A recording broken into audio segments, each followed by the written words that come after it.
వాస్తవంగా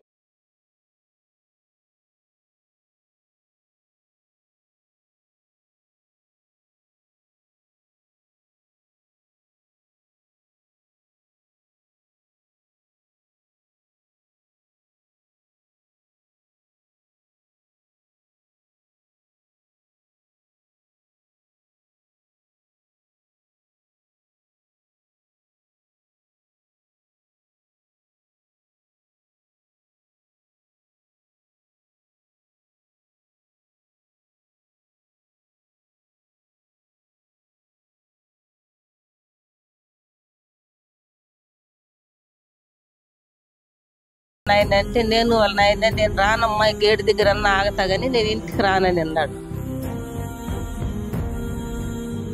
నా బిడ్డ తన్నే తనకు పోయినాయి పోస్తున్న మంచి బట్టలు లేవు.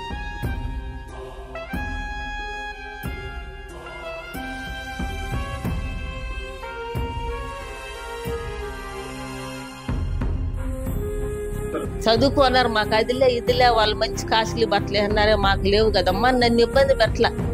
నేను అన్నీ కూడా ఉన్నమ్మా అని అన్నారు. మనకు ఉన్నమ్మా, మనకు లేదు కదా, మనకు ఎవరు తెచ్చేవాళ్ళనే మాట్లాడినారు కానీ నన్ను బాధ పెట్టల. అంత గొప్ప సిరిసిల్లాలో అమృత హాస్పిటల్, హిమాన్షి హాస్పిటల్, అటు పెద్దపల్లిలో, దుబ్బాకలో అనేకమైన చిల్డ్రన్స్ హాస్పిటల్స్ని స్థాపించి ఉన్నటువంటి సడన్గా రాజకీయాలకి ఎన్నుకోవాలనుకున్నారు.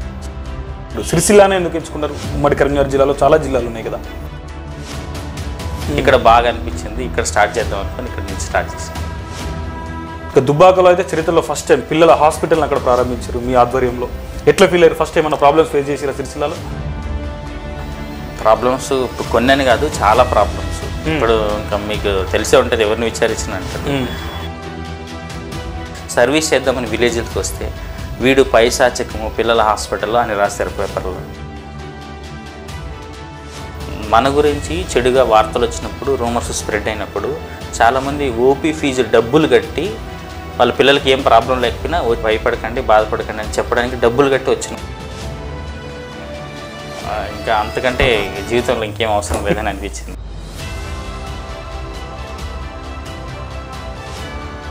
ప్రభుత్వ కార్యాలయాల్లో అన్నిటికి కూడా శానిటైజర్ స్టాండ్ మా ఫ్రెండ్ డిజైన్ చేశాడు బెంగళూరులో, మహేంద్ర రాజు అంటాడు. మొన్న రీసెంట్గా మీకు ఒక చిన్న యాక్సిడెంట్ జరిగింది, మీరు ట్రీట్మెంట్ ఇచ్చే పిల్లలే కాపాడారు అనుకోవచ్చు. మనం స్వచ్ఛంద సేవా కార్యక్రమాలు చేయడం ద్వారా చాలా కొంత మార్పు మాత్రమే తీసుకురాగలం.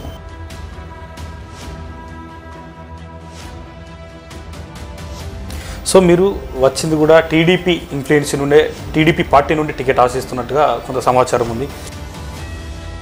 చంద్రబాబు నాయుడు గారు మీకు అవార్డు ఇచ్చారు. అప్పుడు ఆ చిన్ననాటి వయసులో అనుకున్నారా నేను భవిష్యత్తులో ఎంబీబీఎస్ డాక్టర్ కావాలి, ఈ సార్తోనే మళ్ళీ ఎంపీ టికెట్ తీసుకోవాలని అప్పుడేమన్నా అనుకున్నారా? మరి వైఎస్ఆర్సీపీని ఎందుకు చూడలేదు? తప్పు. సో చంద్రబాబు నాయుడు గారికి ఒక విజనరీ లీడర్ అనే పేరు ఉంది. హైదరాబాద్ ఇంత డెవలప్ అయింది అంటే దానికి మూలాలు వేసింది సిబి నాయుడు గారు, చంద్రబాబు నాయుడు గారు. ఆయన ఫలితాలు ఇప్పుడు మనం చూస్తాం.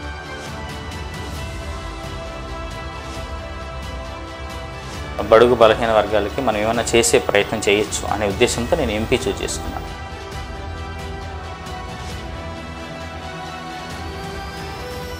ఎమ్మెల్యే అయితే మళ్ళీ అక్కడ అదే లోకల్గా చాలా ప్రాబ్లమ్స్ ఉంటాయి. వారి దృష్టికి వెళ్ళిందని అనుకుంటున్నాను. నేను లోకేష్ గారిని గెలిచాను, లోకేష్ గారు చూద్దామని అన్నారు. సో అవకాశం వస్తే ఖచ్చితంగా నేను ఒక వ్యక్తి ఫుల్ టైం నిజంగా సేవా దృక్పథంతో పని చేస్తే ఎలా ఉంటుంది, ఎంత మార్పు తీసుకురావచ్చు ఈ దేశంలో అనేది దేశ ప్రజలకు చూపించాలి ఒకసారి. ఎంపీ టికెట్ మీకు వస్తే, టికెట్ వస్తే 100% గెలిచినట్టు. ఇప్పుడు రోజు ఈ డబ్బులు కులం చూసి వాళ్ళకు కూడా రోత పుట్టింది. అంతేనా? సందేహమే లేదు. అంటే అవార్డు తీసుకున్న చేతుల మీదకి ఎంపీ టికెట్ తీసుకొని తర్వాత బొట్టు కూడా పెట్టించుకుంటా గెలిచిన తర్వాత ఖచ్చితంగా 100% గెలిచి సందేహమే లేదు.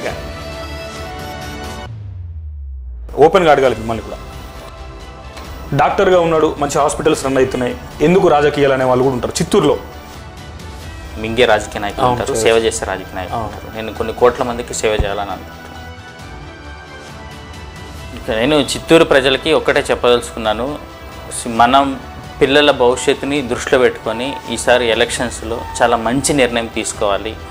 ఈరోజు మనకి ఉచిత పథకాల ద్వారా ఏదో లబ్ధి పొందుతున్నామని ఈరోజు జీవితం గురించి ఆలోచించడం కాదు, రాబోయే తరం బాగుండాలి, భవిష్యత్తు బాగుండాలి అనుకుంటే మనం దీర్ఘంగా ఆలోచించి, అంటే మద్యానికి డబ్బుకి లోను కాకుండా మంచి నిర్ణయం తీసుకొని ఓటేయాలి అని కోరుకుంటున్నాను నేను చిత్తూరు ప్రజలకి.